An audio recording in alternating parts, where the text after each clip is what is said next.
Good morning friends, welcome to Airawat YouTube channel. कल के video को इतना सपोर्ट देने के लिए, इतना प्यार देने के लिए, इतना सम्मान देने के लिए बहुत बहुत धन्यवाद।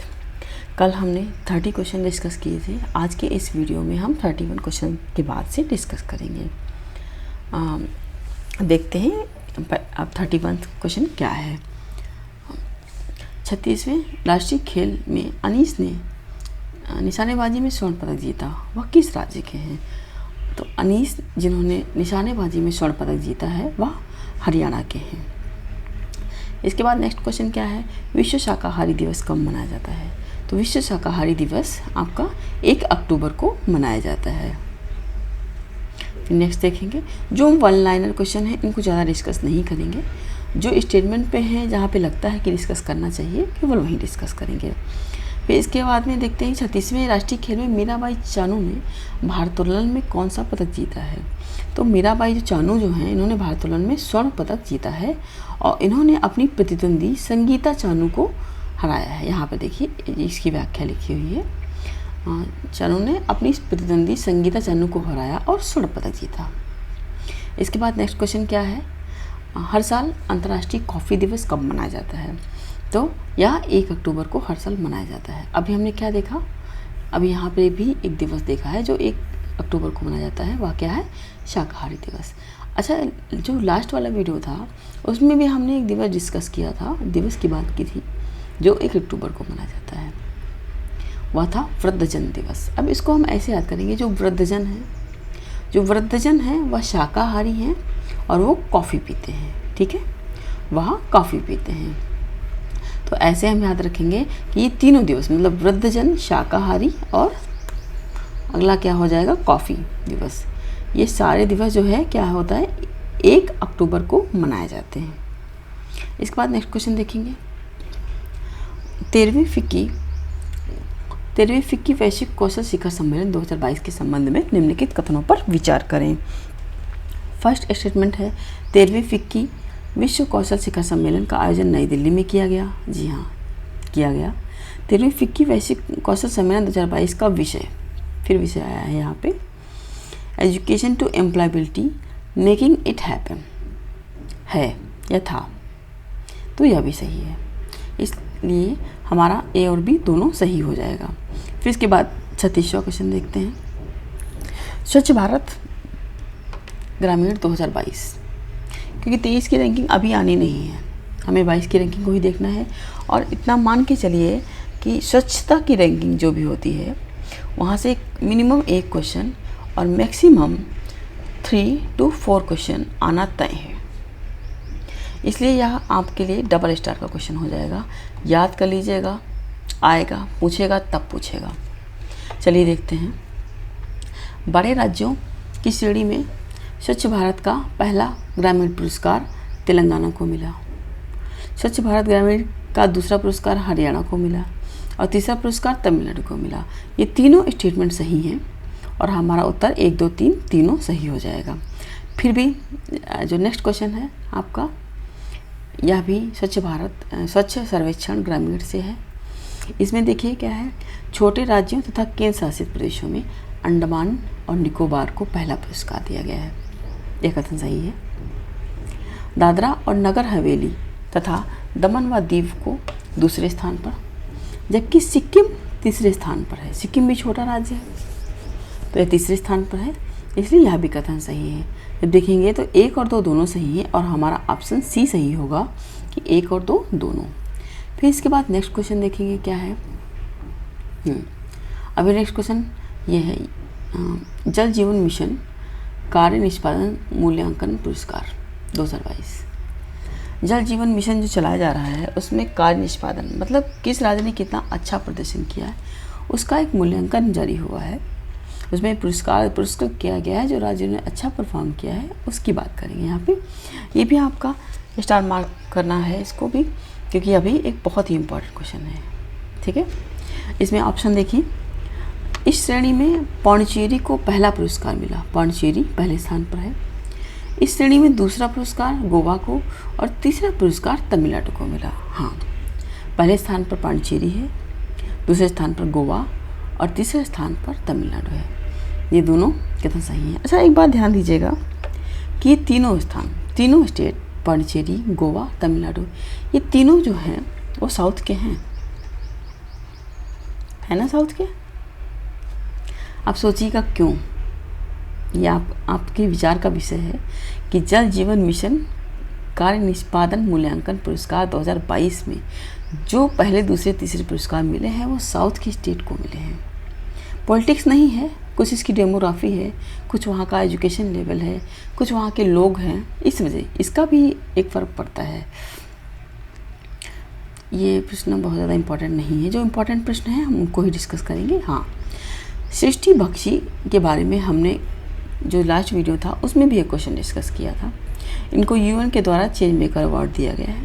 ये महिला अधिकार कार्यकर्ता हैं और इन्होंने महिलाओं के खिलाफ सार्वजनिक स्थानों पर जो हिंसा होती है उसके खिलाफ जो है कैंपेन चलाया था, इसीलिए उनको चेंज मेकर अवार्ड दिया गया है। ठीक है। अच्छा, इसके अलावा इन्होंने एक और काम किया है, वह क्या है, इन्होंने कन्याकुमारी से कश्मीर तक 12 राज्यों से गुजरते हुए 3800 किलोमीटर की पैदल यात्रा की। ये क्वेश्चन सही है। अब आप सोचिए, एक महिला, जो लोग महिला को कमज़ोर समझते हैं, उनके सामने ये सवाल बनता है। अब आप ये सोचें कि क्या सच में ये चैम्पियन है, क्या सच में ये चेंज मेकर हैं? सच में ये बहुत बड़ा काम है, ये साधारण व्यक्ति की बस की बात नहीं है। हम प्रश्न ही नहीं डिस्कस करते हैं, हमें कुछ ह्यूमैनिटीज़ भी होनी चाहिए। जो लोग जेंडर को लेकर के बायस हैं, जो लोग किसी चीज़ों को लेकर के बायस हैं, उन्हें यहाँ देखना चाहिए कि भगवान ने सबको समान बनाया है। कोई भी खड़ा हो सकता है, कोई भी कहीं से आ सकता है, कोई भी कुछ भी कर सकता है। ये जो 3800 किलोमीटर की यात्रा है, ये भारत जोड़ो यात्रा ही है। यह महिलाओं के लिए, महिलाओं की समानता के लिए, महिलाओं के अधिकारों के लिए, उनको सुरक्षित वातावरण प्रदान करने के लिए एक बहुत बड़ा कदम है। और उनको ये पुरस्कार दिया जाना, सम्मान किया जाना, ये सच में ये इसकी हकदार रही हैं। आगे नेक्स्ट क्वेश्चन देखेंगे। ये हो चुका है हमारा। इसके बाद काफ़ी ये भी हो गया। हाँ, राष्ट्रपति द्रौपदी मुर्मू ने कहाँ पर महिला उद्यमियों के लिए स्टार्टअप प्लेटफॉर्म हर स्टार्ट का शुभारंभ किया है? ये हमें देखना है, ये पूछा जा सकता है आपसे वन लाइनर में। तो इसके ऑप्शन हम देखेंगे क्या है। रांची, नई दिल्ली, इंदौर और अहमदाबाद। आपका उत्तर डी सही है, क्योंकि हर स्टार्ट का शुभारंभ अहमदाबाद में किया गया है। नोबेल पुरस्कार आपसे पुराने पूछेगा, क्योंकि अभी नोबेल पुरस्कार आने नहीं हैं। तो जो यहाँ पे चिकित्सा का नोबेल आपको स्वीडन के स्वाते पामो में दिया गया है, और इन्होंने खोज क्या की है, मानव के विलुप्त पूर्वजों और मानव विकास की अनुवांशिकी, जीनोम से जुड़ी खोजों के लिए। ठीक है, तो ये दोनों कथन सही हैं और आपका उत्तर 1 और 2 दोनों सही हो जाता है। इसके बाद नेक्स्ट क्वेश्चन क्या है। स्वदेश निर्मित हल्के लड़ाकू विमान प्रचंड को भारतीय वायुसेना में शामिल किया गया है। पहली चीज़ कि वायुसेना में शामिल किया जा चुका है, इसके संबंध में हम कोई बात करेंगे। तो इसको विकसित किसने किया है? हिंदुस्तान एरोनॉटिकल लिमिटेड ने विकसित किया है। ठीक है। आधुनिक लड़ाकू हेलीकॉप्टरों को ऊंचाई पर ले जाने में तैनाती के लिए डिज़ाइन किया गया है। ये जो है ऊंचाई तक काम कर सकता है, इसलिए ये दोनों कथन सही हो जाते हैं। अच्छा, आपसे प्रश्न यूपीपीसीएस में वन लाइनर बनेगा। आपसे ये पूछेगा कि हाल ही में चर्चा में रहा प्रचंड क्या है? हाल ही में चर्चा में रहा प्रचंड क्या है? और आपका उत्तर होगा स्वदेश निर्मित हल्का लड़ाकू हेलीकॉप्टर। ठीक है। इसके बाद नेक्स्ट क्वेश्चन है, यह भी हेलीकॉप्टर प्रचंड से संबंधित है। एक सरसरी नज़र में देख लीजिए। मान लीजिए आपका स्टेटमेंट का प्रश्न बन गया, तो आप इसको कर पाएंगे। देखते हैं, आप 550 किलोमीटर की ऊंचाई तक उड़ान भरने में सक्षम है। 550 किलोमीटर तक उड़ान भर सकता है। इसमें 2 इंजन लगे हुए हैं, 2 इंजन लगे हुए हैं। इसमें रडार से बस निकलने की क्षमता है। ठीक है। इसमें और भी बहुत सारी विशेषताएं हैं। इसे मौसम के अनुकूल काम कर सकता है। इसमें सुरक्षा कवच लगे हुए हैं। रात में हमला करने की क्षमता है, दुश्मन का पीछा करने की क्षमता है। ये सारी क्षमताएं इस हेलीकॉप्टर प्रचंड में है। ठीक है। इसलिए यहाँ पर सभी कथन सही हैं और आपका उत्तर हो जाएगा 1, 2 और 3। फिर नेक्स्ट क्वेश्चन देखेंगे। अभी भारतीय मूल के एक नागरिक हैं, अमेरिकी नागरिक, भारतीय मूल के नागरिक हैं। इनको जनरल एटॉमिक्स के मुख्य कार्यकारी अधिकारी हैं। नागरिक हैं, भारतीय मूल के नागरिक हैं और जनरल एटॉमिक्स के सीईओ हैं। इनको अमेरिकी राष्ट्रपति जो बाइडेन ने लाइफ टाइम अचीवमेंट अवार्ड दिया है। इसको भी आप डबल स्टार करिए, स्टार मार्क कर लीजिए यहाँ पे, क्योंकि बहुत बड़ा अवार्ड है। लाइफ टाइम किसी अमेरिकी के द्वारा, अमेरिकी राष्ट्रपति के द्वारा दिया जाना अपने आप में बड़ी बात होती है। ये विवेक लाल को इस अवार्ड से सम्मानित किया गया है और आपका उत्तर ए सही हो जाता है। फिर इसके बाद 50वां प्रश्न देखेंगे। वन वेब ने अभी 36 जनरल लो अर्थ ऑर्बिट लियो उपग्रहों को ISRO के GSLV Mk3 पर लॉन्च कर चुका है और यह लंदन बेस्ड उपग्रह संचार कंपनी है वन वेब। इसने इसरो की वाणिज्य शाखा न्यू स्पेस इंडिया लिमिटेड के साथ साझेदारी की है। यहाँ से आपसे प्रश्न पूछ सकता है, साइंस टेक का प्रश्न बनता है, क्योंकि 36 उपग्रह लॉन्च किया है वाणिज्यिक इसरो की वाणिज्यिक शाखा न्यू स्पेस इंडिया के साथ मिलकर के, और लंदन की कंपनी है वन वेब कंपनी ने साझेदारी की है और 36 उपग्रहों को लॉन्च किया है। आपसे ये पूछ सकता है कि वन वेब जो कंपनी है या किस देश की है, तो लंदन की है। ठीक है, इसके बाद नेक्स्ट देखते हैं। एनजीटी ने अभी सूखा पाइका नदी को पुनर्जीवित करने का निर्देश दिया है। द हिंदू में यह नदी काफ़ी चर्चा में रही है। हमें यह बताना है कि यह किस राज्य में प्रवाहित होती है। आपके ऑप्शन देखिए, आपके ऑप्शन हैं गुजरात, उड़ीसा, गोवा और असम। आपका उत्तर है बी, क्योंकि सूखा पाइका नदी उड़ीसा में बहती है। फिर इसके बाद में नेक्स्ट क्वेश्चन देखेंगे।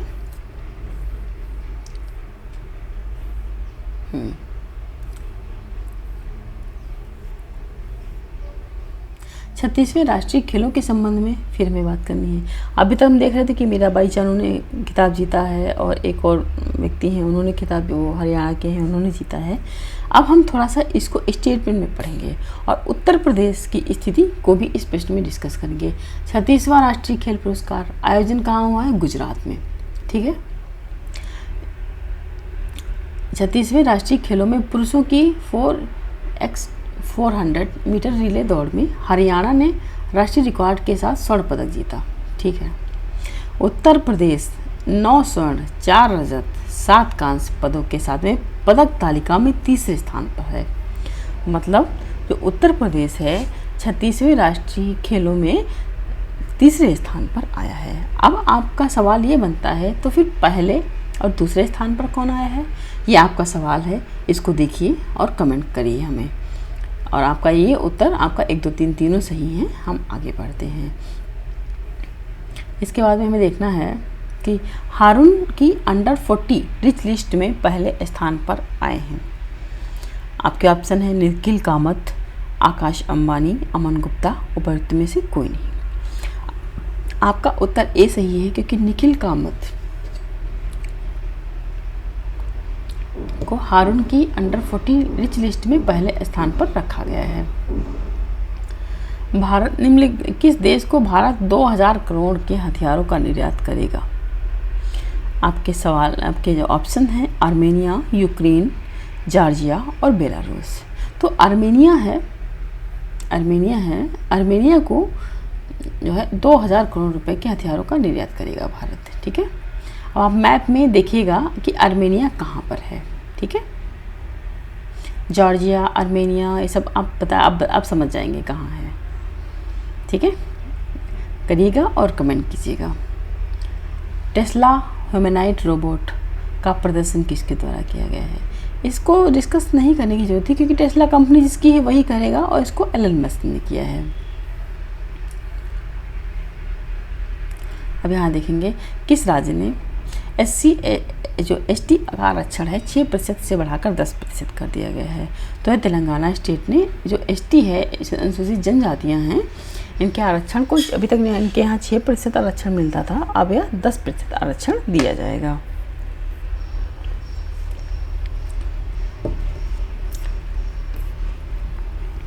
अब इसके बाद नेक्स्ट क्वेश्चन है विश्व पर्यावरण दिवस कब मनाया जा रहा है? तो यह क्या होता है? अक्टूबर के महीने के पहले सोमवार को यह मनाया जाता है। तो इसलिए ये दिवस का जो दिवस पड़ा है उस दिवस को मनाया गया है। ये हम देख चुके हैं पहले ही, फिजियोलॉजी में स्वातनी पेबो को नोबेल प्राइज़ दिया गया है। सर्वाधिक T20 मैच खेलने वाले पहले भारतीय कौन बने हैं? सर्वाधिक T20 मैच खेलने वाले पहले भारतीय कौन बने हैं? विराट कोहली, रोहित शर्मा, दिनेश कार्तिक, सुरेश रैना। तो आपका उत्तर बी सही है, क्योंकि रोहित शर्मा सर्वाधिक T20 मैच खेलने वाले पहले भारतीय बन गए हैं।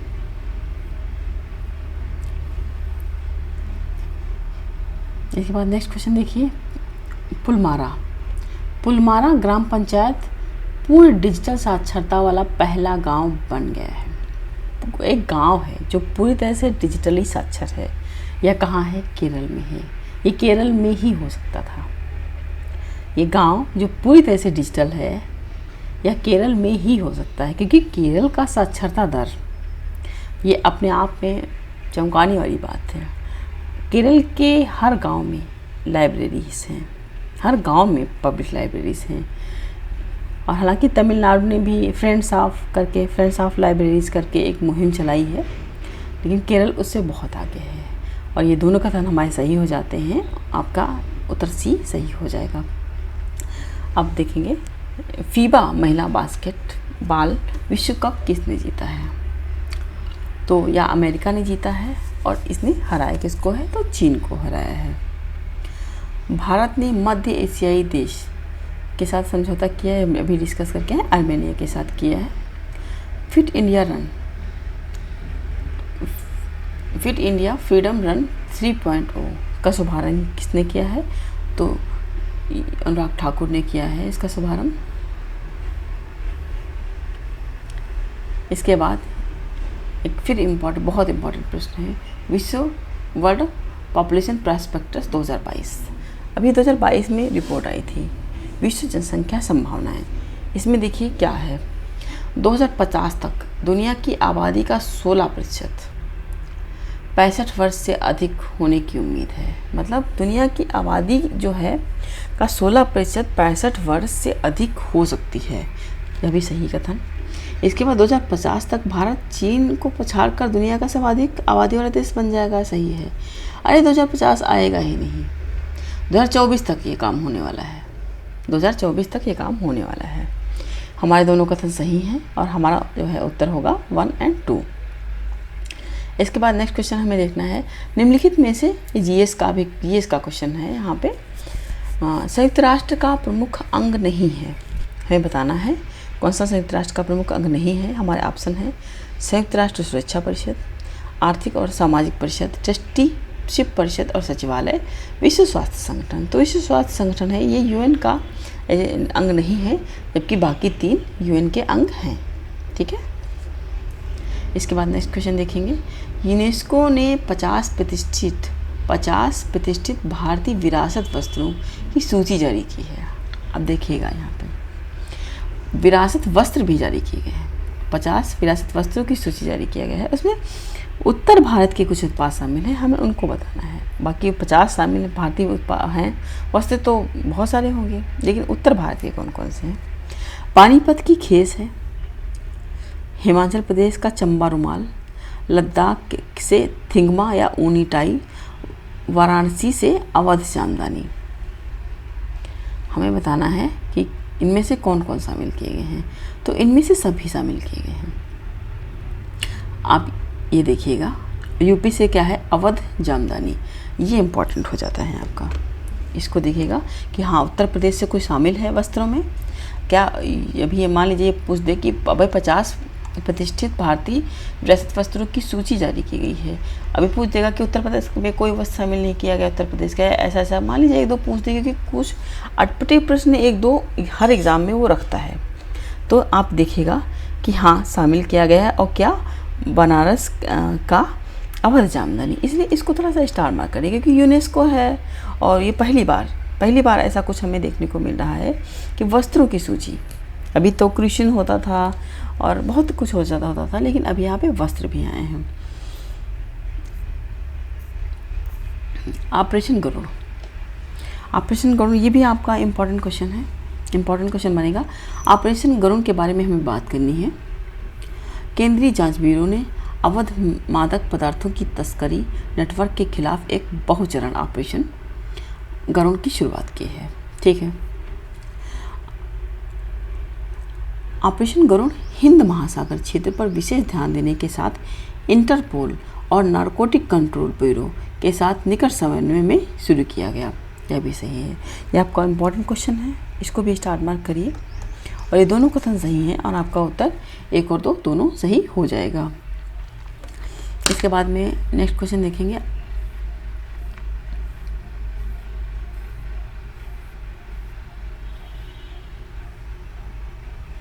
हाँ, भारतीय गुणवत्ता परिषद क्वालिटी काउंसिल ऑफ इंडिया के संबंध में निम्नलिखित कथनों पर विचार कीजिए। हमारा जो पहला स्टेटमेंट है, इसकी स्थापना 1997 में एक स्वायत्त निकाय के रूप में हुई थी। जी हाँ, हुई थी। औद्योगिक नीति और संवर्धन विभाग, वाणिज्य और उद्योग मंत्रालय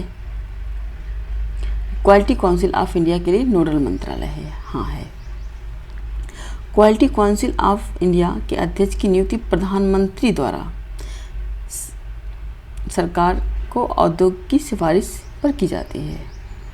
प्रधानमंत्री कहता है, कहने का मतलब ये है कि क्वालिटी काउंसिल ऑफ इंडिया का जो चेयरमैन होता है, इसको प्रधानमंत्री नियुक्त करता है। तो यह भी कथन सही है और हमारा उत्तर यहाँ पे 1, 2, 3 दोनों होना है। ये है आपातकालीन क्रेडिट लाइन गारंटी योजना। ये आपसे पूछेगा नहीं। हाँ, बस ये पूछ सकता है कि कब आया था। तो 2020 में आत्मनिर्भर भारत पैकेज के रूप में इसको स्थापित किया गया था। बस इतना आप इसमें देख लीजिए। इसके बाद में यहाँ आइए। यहाँ पे कुछ दिवस हैं, इनके बारे में हमें देखना है। हर साल विश्व शिक्षक दिवस 5 अक्टूबर को मनाया जाता है। हाँ, मनाया जाता है।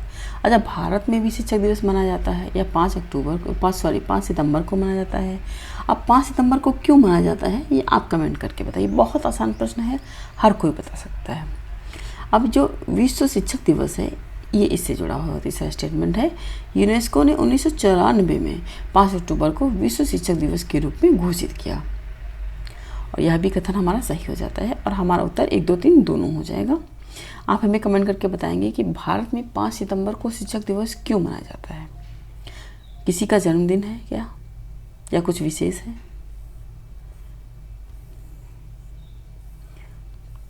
इसके बाद नेक्स्ट क्वेश्चन, ये भी बहुत इंपॉर्टेंट क्वेश्चन है। संयुक्त राष्ट्र शरणार्थी पुरस्कार किसने जीता है? यह पुरस्कार जर्मनी की पूर्व चांसलर एंजेला मर्केल को प्रदान किया गया है। ये भी इम्पोर्टेंट क्वेश्चन बन सकता है क्योंकि शरणार्थी पुरस्कार है। शरणार्थी समस्या जो है वर्तमान समय में एक बड़ी समस्या के रूप में उभर करके आई है। कहीं रोहिंग्या मामला है, कहीं यूक्रेन का युद्ध है, वहाँ से शरणार्थी आ रहे हैं, जा रहे हैं। जो भी हो रहा है, इधर उधर घुस रहे हैं आस पड़ोस के देशों में, तो यहाँ पर समस्याएं पैदा हो रही हैं। इसके बाद में शास्त्र रामानुजम पुरस्कार के संबंध में हमें बात करनी है। वह देखेंगे कि 2022 का यह पुरस्कार यूएस के जो असिस्टेंट प्रोफेसर यूनिकिंग टैंग को प्रदान किया गया है, विदेशी को प्रदान किया गया है। ठीक है, इसकी घोषणा 2005 में हुई थी और यह पुरस्कार 32 वर्ष या उससे कम के व्यक्ति की जो गणितज्ञ होता है उसको दिया जाता है। गणित के क्षेत्र में विशेष प्रदर्शन करने वाले व्यक्ति को जो 32 वर्ष या उससे कम है उसको यह पुरस्कार प्रदान किया जाता है। ये तीनों कथन सही हैं और हमारा उत्तर डी हो जाएगा, 1, 2, 3 दोनों। देवेंद्र लाल मेमोरियल मेडल 2022 किसे प्रदान किया गया है? तो यह राक्षी काल को प्रदान किया गया है। ये IITM के वैज्ञानिक हैं। फैजाबाद कैंट का नाम बदल दिया गया है। इसका नाम क्या किया गया है? तो इसका नाम किया गया है अयोध्या कैंट। इसका नाम अयोध्या कैंट कर दिया गया है। विश्व पशु दिवस कब मनाया जाता है? क्योंकि दिवस अक्सर पूछ रहा है एग्जाम में। जहाँ पर थीम है वहाँ पर थीम डिस्कस करेंगे, जहाँ पर थीम नहीं है वहाँ पर थीम नहीं डिस्कस होगी। 4 अक्टूबर को मनाया जाता है। आपका उत्तर डी सही है। UNHCR शरणार्थियों के लिए संयुक्त राष्ट्र उच्चायुक्त एक वैश्विक संगठन है। इसका मुख्यालय कहाँ है? इसका मुख्यालय जिनेवा स्विट्जरलैंड में है। ये प्रश्न भी आपसे पूछ सकता है। जो सारे प्रश्न इम्पॉर्टेंट है, लेकिन जहाँ पर संभावना ज़्यादा है वहाँ मैं हर प्रश्न में स्टार मार्क कर रही हूँ। इसको आप ध्यान दीजिए, इसको आप स्क्रीनशॉट लेके रखिए, कुछ भी करिए, लेकिन आप इनको याद करिए। ये बहुत इम्पॉर्टेंट है।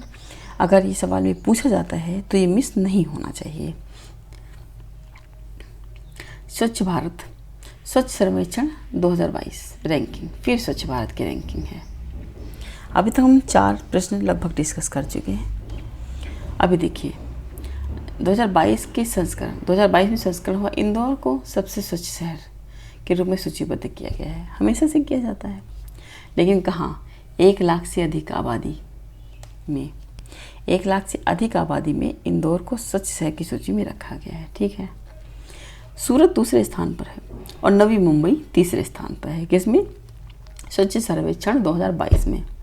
मतलब इंदौर पहले स्थान पर, सूरत दूसरे स्थान पर, नवी मुंबई तीसरे स्थान पर। इसके बाद इंदौर भारत का पहला 7 स्टार कचरा मुक्त शहर बन गया है। यह भी सही है।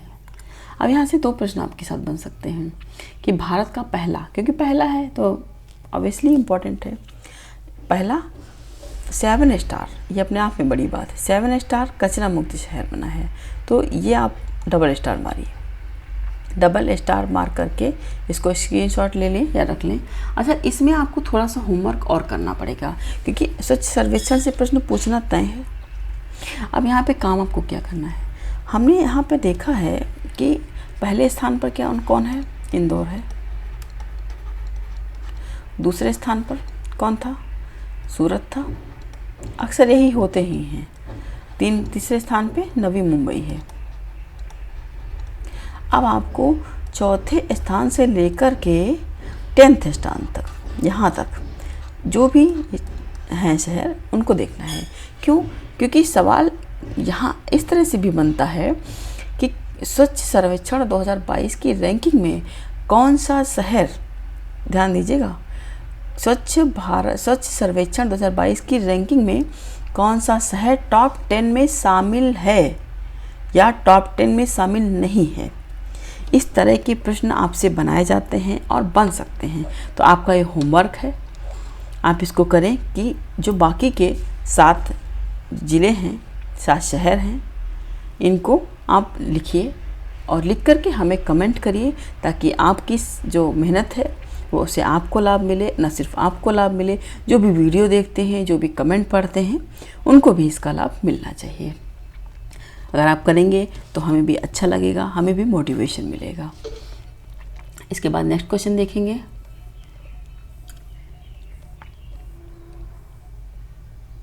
हाँ, गृह मंत्री अमित शाह ने किस राज्य में पहाड़ी समुदाय को अनुसूचित जनजाति का दर्जा प्रदान किया है? तो जो अमित शाह हैं, गृह मंत्री हैं, इन्होंने जम्मू कश्मीर की पहाड़ी जो समुदाय है उसको अनुसूचित जनजाति का दर्जा प्रदान किया है। अभी आरपीएफ ने कुछ अभियान चलाए हैं, आरपीएफ द्वारा कुछ अभियान चलाए गए हैं, उसको हमें देखना है। ऑपरेशन सेवा, ऑपरेशन डिग्निटी, ऑपरेशन नन्हे फरिश्ते, ऑपरेशन जीवन रक्षा, ये चारों अभियान आरपीएफ द्वारा चलाए गए हैं। इसके बाद नेक्स्ट क्वेश्चन देखेंगे, खेल से संबंधित है। भारत के पीआर श्रीजेश और सविता पुनिया को अंतर्राष्ट्रीय हॉकी महासंघ के पुरस्कारों में लगातार दूसरी बार सर्वश्रेष्ठ पुरुष और महिला गोलकीपर चुना गया है। बड़ी बात है, अंतर्राष्ट्रीय हॉकी संघ के द्वारा चुना गया है। श्रीजेश FIH फिच साल के सर्वश्रेष्ठ गोलकीपर का खिताब लगातार 2 बार जीतने वाले तीसरे खिलाड़ी हैं। हाँ हैं। सविता लगातार 2 बार साल की सर्वश्रेष्ठ महिला गोलकीपर का खिताब जीतने वाली तीसरी खिलाड़ी हैं। अब यहाँ पे हमें ये देखना है कि तीसरे खिलाड़ी ये भी हैं, दूसरी बार जीतने वाली तीसरी खिलाड़ी ये भी हैं, प्री श्रीजेश भी हैं, और सविता पुनिया जो हैं ये भी लगातार 2 बार जीतने वाली तीसरी खिलाड़ी हैं। तो ये देखिएगा, ये तीनों स्टेटमेंट सही हैं और हमारे सारे कथन सही हैं। केंद्रीय पर्यावरण मंत्रालय द्वारा राष्ट्रीय डॉल्फिन दिवस के रूप में नामित किया गया है। ये प्रश्न अभी 2022 में आई थिंक पूछ चुका है। राष्ट्रीय डॉल्फिन दिवस कब मनाया जाता है? तो राष्ट्रीय डॉल्फिन दिवस जो है वह 5 बताइए अक्टूबर को मनाया जाता है। तो और हमारा ऑप्शन सी सही है।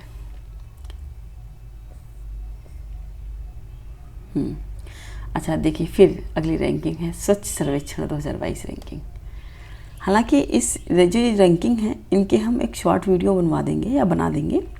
ये इसमें आपको जितनी भी स्वच्छ भारत की रैंकिंग है या जेंडर इक्वलिटी रैंकिंग है या जैसे SDG रैंकिंग है, इनके शॉर्ट वीडियो बनेंगे, आपको मिल जाएंगे, 5-6 मिनट के होंगे। उसमें आप रैपिड रिवीजन कर लेंगे, लेकिन उनमें इतना वाइडली नहीं दिया होगा, इसलिए आपको यहाँ पे पढ़ना जरूरी है। और ये क्वेश्चन तो ट्रिपल स्टार मार्क करिए। अभी देखिएगा क्यों मैं क्यों कह रही हूँ, इसको ट्रिपल स्टार करिए। अभी समझ में आएगा कि क्यों किया गया। स्वच्छ सर्वेक्षण रैंकिंग। अब देखिएगा 1 लाख, अब स्टेटमेंट पढ़िए। 1 लाख से कम आबादी वाले गंगा शहरों में बिजनौर को सबसे स्वच्छ रूप में सूचीबद्ध किया गया है। ठीक है, सही है। 1 लाख से कम आबादी वाले गंगा शहरों में कन्नौज दूसरे स्थान पर है और गढ़मुक्तेश्वर तीसरे स्थान पर है। यह भी कथन सही है। पहला स्टार इसलिए कि जहाँ 2022 की स्वच्छ सर्वेक्षण की रैंकिंग है। दूसरा स्टार इसलिए क्योंकि गंगा शहर है, गंगानगर है, शहर है। और तीसरा स्टार इसलिए दिया गया है कि ये तीनों उत्तर प्रदेश के हैं। ये तीनों बिजनौर आपका कन्नौज और गढ़मुक्तेश्वर ये तीनों उत्तर प्रदेश के हैं। तो ये यूपी का करंट अफेयर हो गया, समझ गए? इसलिए ये ट्रिपल स्टार का क्वेश्चन है। इसको याद करके रखिए, ये आपको मिलेगा। और हमारे यहाँ पे दोनों स्टेटमेंट सही थे, इसलिए हमारा उत्तर ए और बी दोनों सही हो जाएगा। अंकटाड ने एक रिपोर्ट प्रकाशित की है, इसको देखेंगे। इसमें क्या लिखा है? अंकटाड ने वार्षिक रिपोर्ट प्रकाशित की है, 2022 की रिपोर्ट है।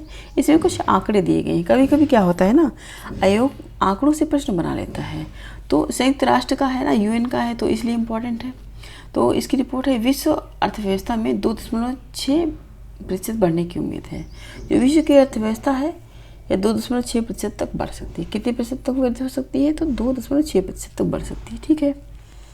पिछले साल की अनुमानित दर से या 0.9% कम है। मतलब जो UN का आंकड़ा है ये कहता है कि वर्ल्ड की जो इकोनॉमी है उसमें स्लो डाउन आ रहा है।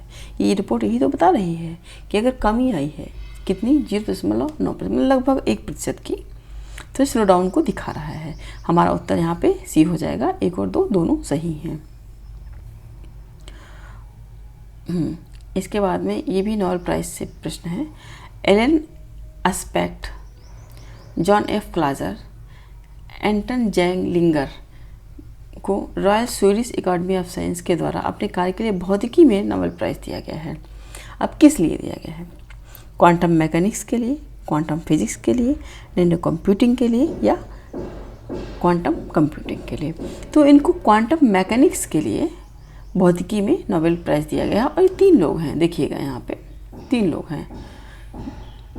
ये तीनों नाम दे करके पूछ सकता है कि किसको दिया गया है या किसको नहीं दिया गया है। तो ये नाम आप याद रखिएगा।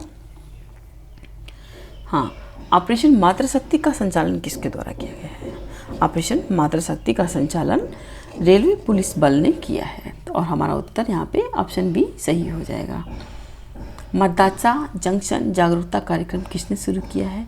तो यह राजीव कुमार, जो भारत के मुख्य निर्वाचन आयुक्त हैं, इन्होंने शुरू किया है। यह कार्यक्रम दिल्ली से शुरू किया गया। भारतीय निर्वाचन आयोग ने किस अभिनेता को अपना नेशनल आइकॉन घोषित किया है? नेशनल आइकॉन किसे घोषित किया है? तो यह पंकज त्रिपाठी को घोषित किया है। हाँ, क्रू 5 मिशन किसके द्वारा लॉन्च किया गया है? हमें बताना है कि क्रू 5 मिशन जो है या इसको किसने लॉन्च किया है? तो इसको जो है स्पेस एक्स कंपनी है, ये किसकी है? एलन मस्क की है। इन्होंने लॉन्च किया है।